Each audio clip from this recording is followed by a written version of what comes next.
அட வாங்கடா வாங்கடா வாங்கடா, சொல்லாத சங்கதி சொல்லுறேங்களடா. டெல்லி தர்பாராக இருந்தாலும் அல்லி தர்பார் என்று நினைத்து கொண்டு தரையிலே ஊர்ந்து சென்ற பள்ளி தர்பாராக இருந்தாலும்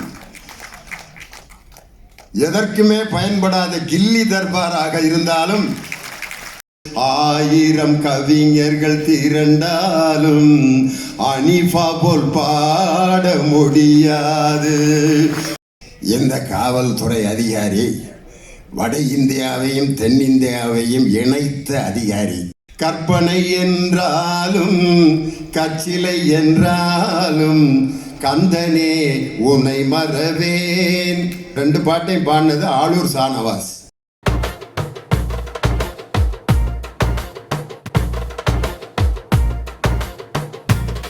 சங்கே முழங்கு சங்கே முழங்கு சங்கே முழங்கு.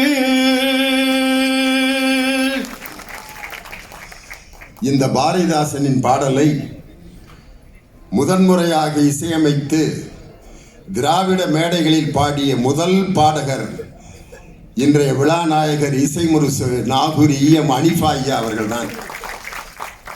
அதற்காகத்தான் இந்த பாடலோடு தொடங்கி அவருடைய குரலுக்கும் அவருடைய பாடலுக்கும் மிகப்பெரிய ரசிகன் நான். வாழ்நாளெல்லாம் போதாதே வள்ளல் நபிகளின் புகழ் பாட, ஆயிரம் கவிஞர்கள் திரண்டாலும் அவர் புகழ் பாட முடியாது. ஆயிரம் கவிஞர்கள் திரண்டாலும் அனிஃபா போல் பாட முடியாது. வாழ்நாளெல்லாம் போதாதே வள்ளல் நபிகளின் புகழ் பாட. இசைமுரசு நாகூர் ஈயம் அனிஃபா அவர்களின் 100ஆண்டு நிறைவு விழாவிற்கு தலைமை தாங்கி நடத்தி கொண்டிருக்கக்கூடிய தகைசால் தமிழர் இந்திய யூனியன் முஸ்லீம் லீக் இயக்கத்தினுடைய தேசிய தலைவர் பேராசிரியர் காதர் மைதீன் அவர்களுக்கும், இந்நிகழ்ச்சியில் எனக்கு முன்னால் உரையாற்றி நாகூர் அனிஃபாவினுடைய அந்த 100ஆண்டு விழாவில் ஒரு மாபெரும் அரசியல் முழக்கத்தை இங்கே வழங்கிய என் இனிய தம்பி, அவர் துபாயில் நாகூர் அனிஃபாவோட 100ஆண்டு விழாவுக்கு என்னை கூப்பிட்டுருந்தார். அங்கே அனிஃபா ஐயாவோட பாட்டு ஒன்று பாடினார். அதை கூட அவர் சரியாக பாடல. ஆனால் இங்கே நடந்த 2 நிகழ்ச்சிகளில் ஒரு பாடல் இயேசு பெருமானுடைய பாடலை அவ்வளவு அழகாக ஆளூர் ஷானவாஸ் பாடினார். தேன் இனி மயிலும் இயேசுவின் நாமம் திவ்ய மதுரமாமே, அழகா பாடினார். மாண்புமிகு துணை முதல்வர் அவர்கள் நடத்திய அறிவு திருவிழாவில் கற்பனை என்றாலும் கச்சிலை என்றாலும் கந்தனே உன்னை மறவேன். இந்த 2 பாட்டையும் பாடினது ஆளூர் ஷானவாஸ். 2 மதங்களின் 3 மதங்களின் பாடல்களில் தனது மார்க்கத்தின் பாடலை கூட சரியாக பாடாமல் மற்ற மார்க்கங்களின் பாடல்களை அழகாக பாடிய மத ஒற்றுமையின் அடையாளமாக இருக்கக்கூடிய என் தம்பி ஆளூர் ஷானவாஸ் அவர்களுக்கு என்னுடைய சிறப்பான வாழ்த்துக்கள். இந்த நிகழ்ச்சியிலே கருத்துரை வழங்க வந்திருக்கக்கூடிய பக்தர்களுக்கு அருளாசி வழங்குவது கோயிலில் ஒலிக்கும் ஆலய மணி, பள்ளி மாணவர்களின் உணர்வோடு வாழ்வது பள்ளியில் அழிக்கும் மணி, குழந்தைகளுக்கு அழகாக தமிழ் பாடல்களை வழங்கியவர் கவிமணி. ஆனால் மூடத்தனத்தை முறியடித்து பகுத்தறிவை இந்த மக்களுக்கு தர வேண்டும் என்று தந்தை பெரியார் நமக்கு வழங்கிய மணிதான் எங்கள் ஆசிரியர் வீரமணி. எனக்கு ஏதாவது ஒரு விஷயத்தில் குழப்பம் ஏற்பட்டால் அதற்கு நான் தேடுகிற இடம் விடுதலை பத்திரிகையில் ஆசிரியர் பதில்கள். அந்த விடுதலையில் ஆசிரியர் பதில்களை பார்த்தால் என் குழப்பத்திற்கு விடுதலை கிடைத்துவிடும். அப்படிப்பட்ட ஆசிரியர் அவர்கள் கருத்துரை வழங்க வந்திருக்கிறார். நேற்று நடந்த அந்த கிறிஸ்துமஸ் விழாவில் நமது வாணியம்பாடி திமு அப்துல் காதர் ஐயா அவர்கள் ஒரு கவிதை சொன்னார். டெல்லி தர்பாராக இருந்தாலும் அல்லி தர்பார் என்று நினைத்து கொண்டு தரையிலே ஊர்ந்து சென்ற பள்ளி தர்பாராக இருந்தாலும், எதற்குமே பயன்படாத கில்லி தர்பாராக இருந்தாலும், இந்த இளைய கலைஞரை, எங்கள் தலைவரை ஒன்றும் செய்ய முடியாது என்று அப்துல் காதர் அவர்கள் ஒரு அழகான கவிதையை சொன்னார். அது மாதிரி பாளையங்கோட்டையில் நடைபெற்ற ஒரு கிறிஸ்துமஸ் விழாவில் எங்களுடைய கிறிஸ்துவ பூசைகளுக்கு நீங்கள் போயிருந்தீங்கன்னா முடியும் போது நன்மை கொடுப்பாங்க. ஃபாதர் வந்து எல்லாத்துக்கும் கொடுப்பாரு, எல்லாரும் கையில் வாங்கி அப்படி. அப்போ அந்த ஃபாதர் அறிவிப்பார், இந்த நன்மையை கிறிஸ்தவர்களை தவிர வேறு யாரும் வாங்க முன்வர வேண்டாம் அப்படின்னு அறிவிப்பாங்க. ஆனால் எங்கள் முதல்வர் அவர்கள் பாளையங்கோட்டை கிறிஸ்துமஸ் விழாவில் கேக் வெட்டி ஒவ்வொருத்தருக்காக கொடுக்கும் பொழுது எனக்கு என்ன தெரிஞ்சுன்னா, கிறிஸ்துவ ஆலயங்களில் வழங்கப்படும் நன்மை அதை யாரெல்லாம் வாங்கினாங்கன்னா, பால பிரஜாதிபதி அடிகளார் அவர்கள் அதை வாங்கி கண்களில் ஒற்றி கொண்டு சாப்பிட்டார். பாளையங்கோட்டை இமாம் அவர்கள் அந்த கேக்கை வாங்கி கண்களை ஒட்டி கொண்டு சாப்பிட்டார். அதே மாதிரி கிறிஸ்துவ பிஷப் அதை வாங்கி கண்களில் ஒட்டி கொண்டு சாப்பிட்டார். கிறிஸ்துவ மார்க்கத்தில் அதை நன்மை என்று சொல்வார்கள். 3 மதத்திற்கும் நன்மை செய்வதற்கென்றே நமக்கு கொடுத்த அற்புதமான கொடை நம் தமிழகத்தினுடைய முதலமைச்சர் அவர்கள். அதனால் 3 மதத்திற்கும் நன்மை செய்வதே அவருடைய குறிக்கோள். நமது முத்தமிழறிஞர் டாக்டர் கலைஞர் அவர்கள் பெயர்களுக்கு ரொம்ப அழகாக விளக்கம் கொடுப்பார். ஒரு முறை ஒரு காவல்துறை அதிகாரி ஓய்வு பெற்றார். அவர் பெயர் பிபி ஷெனாய். நம்ம தலைவர் அவர்கள் அந்த ஓய்வு பெறும் நிகழ்ச்சியில் போய், பிபி ஷெனாய், இந்த காவல்துறை அதிகாரி வட இந்தியாவையும் தென்னிந்தியாவையும் இணைத்த அதிகாரி அப்படின்னாரு.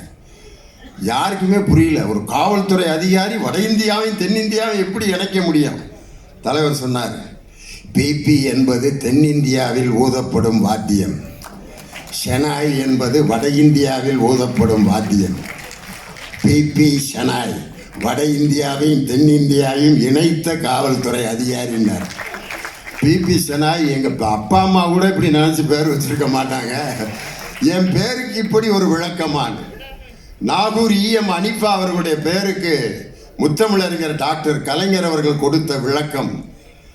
உருது மொழியில் நாகு என்றால் இனிமையான இசை என்று பொருள். ஹனி பா, ஹனி என்றால் தேன், பா என்றால் பாட்டு. தேன் போல பாடக்கூடிய நாகூர் இஎம் ஹனீஃபா என்று அவருடைய பேருக்கு இவ்வளவு அழகான விளக்கம் கொடுத்தவர் நமது முத்தமிழறிஞர் டாக்டர் கலைஞர். மாற்று முகாமில் ஒரு கிறிஸ்துமஸ் விழா நடந்தது. அதில் பஞ்சை போட்டு நெருப்பை மறைக்க பலர் முயற்சி செய்தார்கள். ஆனால் அந்த விழாவில் உண்மையாக தனது கருத்தை வழங்கியவர் ஆற்காட்டு நவாப். என்ன வழங்கினார் என்றால், the best state for women safety in India is Tamil Nadu அப்படின்னார். எல்லாம் அப்படியே பார்க்குறாங்க, எங்கடா நம்ம உட்கார்ந்துருக்கோம் அப்படின்னு. 2வது கருத்து சொன்னார், the growth of economic development in India, Tamil Nadu is the first place அப்படின்னார். பஞ்சை போட்டு நெருப்பை மறைத்தவர்களுக்கு மேல் அந்த தீபம் மேலே எரிந்து வந்தது. பலர் பேசி பேசி இயேசுநாதரை சிலுவையில் அறைந்து கொண்டிருந்தார்கள். இயேசுநாதர் சிலுவையில் தொங்கிக் கொண்டே சொன்னார், இவர்கள் அறியாமல் செய்கிறார்கள், இவர்கள் பாவங்களை மன்னியும் என்று இயேசுநாதர் சிலுவையில் தொங்கிக் கொண்டு சொன்னதை நான் அன்று கேட்டேன். என்னுடைய தலைவருக்காக நமது இசைமுரசு நாகூர் அனிஃபா அவர்கள் எழுதிய ஒரு அற்புதமான பாடல். நாகூர் அனிஃபா அவர்கள் நம் தலைவரிடம் ரசித்த ஒரு நகைச்சுவை அவர் புத்தகத்தில் எழுதியிருக்கார். முத்தமிழறிஞர் டாக்டர் கலைஞர் அவர்கள் சொன்ன நகைச்சுவையில் உங்களுக்கு எது ரொம்ப பிடிக்கும்? இசைமுரசு சொல்றார் பதில். என்ன பதில்னா, நிறைய பேர் தலைவருக்கு இறைவனே, கடவுளே, தெய்வமே அப்படின்னு ஃப்ளெக்ஸ் வச்சிருக்காங்க. தலைவர் மேடைக்கு வந்தோன்னே, என்னை கடவுளே, இறைவனே, தெய்வமே என்று பாராட்டி கடவுளையும் தெய்வத்தையும் அவமரியாதை செய்யாதீர்கள். நானும் கடவுளும் ஒன்று அல்ல. காரணம், அதிக நேரம் நின்று கொண்டிருந்தால் கடவுளுக்கு கால் வலிக்காது, ஆனால் எனக்கு கால் வலிக்கும். தொடர்ந்து பலரை பார்த்து கொண்டிருந்தால் கடவுளுக்கு கண் வலிக்காது, எனக்கு கண் வலிக்கும். நானும் கடவுளும் ஒன்றல்ல அப்படின்னு சொன்னார். இன்னொரு கருத்துரை, இன்னொரு நகைச்சுவை. 1000 கோயில்களுக்கு சென்று மொட்டையடித்து என் தலையெழுத்தை வாசிக்க நினைத்தேன், கடைசி வரை வாசிக்கவே முடியவில்லை அப்படின்னு கலைஞர் சொன்ன அந்த நகைச்சுவையை நாகூர் அனிஃபா அவர்கள் ரசித்ததாக சொன்னார். அவருடைய பாடலோடு நான் இந்த நிகழ்ச்சியை நிறைவு செய்கிறேன். இன்றைய மதவெறிக்காக நம் நாகூர் அனிஃபா அவர்கள் ராமன் அப்துல்லா படத்தில் பாடிய ஒரு பாடல். என்னுடைய அருமை தம்பி இறையன்பட் குத்தூஸ் இந்த பாடலை பல மேடைகளில் பாடியிருக்கிறார். நாகூர் அனிஃபாவுக்கும் குத்தூஸுக்கும் ஒரு அந்த குரல் வித்தியாசம் என்னன்னா, எஸ்பி பாலசுப்ரமணியத்துக்கும் மனோவுக்கும் எவ்வளோ வித்தியாசம் இருக்கோ அந்த வித்தியாசம்தான் அனிஃபாவுக்கும் குத்தூஸுக்கும். அப்படி அந்த உன்மதமா என் மதமா என்ற பாடல். உன்மதமா என் மதமா, ஆண்டவன் எந்த மதம், நல்லவங்க எம்மதமோ, ஆண்டவன் அந்த மதம். அட போங்கடா போங்கடா போங்கடா, பொல்லாத பூசலும் ஏசலும் ஏனடா, அட வாங்கடா வாங்கடா வாங்கடா, சொல்லாத சங்கதி சொல்லுறேன் கேளடா. அந்த ஆண்டவன் தான் கிறிஸ்துவனா, முஸ்லீமா இல்லை இந்துவா, மனசுக்குள்ள நாய்களும் நரிகளும் 4 வகை பேய்களும் நாட்டியம் ஆடுதடா, மனசுக்குள்ள போர்வையில் ஒளிந்து பார்வையில் தருகின்ற நீ ஒரு மிருகமடா. அடையாரும் திருந்தலையே, இதுக்காக வருந்தலையே, நீயும் நானும் ஒண்ணு, இத மனசுல நெதமும் என்ன. அட ஒன்னத்தான் நம்புறேன் அல்லவா, உன்னாலை மாறுதல் வந்திடும் அல்லவா. அட ஒன்னத்தான் நம்புறேன் தலைவா, மதவெறி உன்னாலே விழுந்திடும் அல்லவா. அட திராவிட மாடல் தலைவா, உன்னாலே பாசிசம் வீழ்ந்திடும் அல்லவா. எங்க திராவிட மாடல் தலைவா, தொடர்ந்து வெற்றியை பெறு தலைவா. உன்மதமா என் மதமா, ஆண்டவன் எந்த மதம், நல்லவங்க எம்மதமோ, ஆண்டவன் அந்த மதம் என்ற பாடலை பாடி 2 கோரிக்கைகள். தமிழ்நாடு பாடநூல் கழகம் ஒவ்வொரு நூற்றாண்டு விழா நாயகர்களுடைய புத்தகங்களையும் வெளியிடும். அதுபோல நாகூர் அனிஃபா அவர்களுடைய வாழ்க்கை வரலாறை தமிழ்நாடு பாடநூல் கழகம் வெளியிடுவதற்கு முதலமைச்சர் அவர்கள் எங்கள் பள்ளி கல்வித்துறை அமைச்சர் அன்பில் மகேஷ் பொய்யாமொழி மூலமாக அதற்குரிய ஆணையை தர வேண்டும் என்று கேட்டுக்கொண்டு, அண்ணா நூற்றாண்டு நூலகத்தில் செந்தமிழ் சிற்பிகள் என்று தமிழ் வளர்த்த சான்றோர்களுடைய புகைப்படங்கள் அதில் இடம்பெற்றிருக்கின்றன.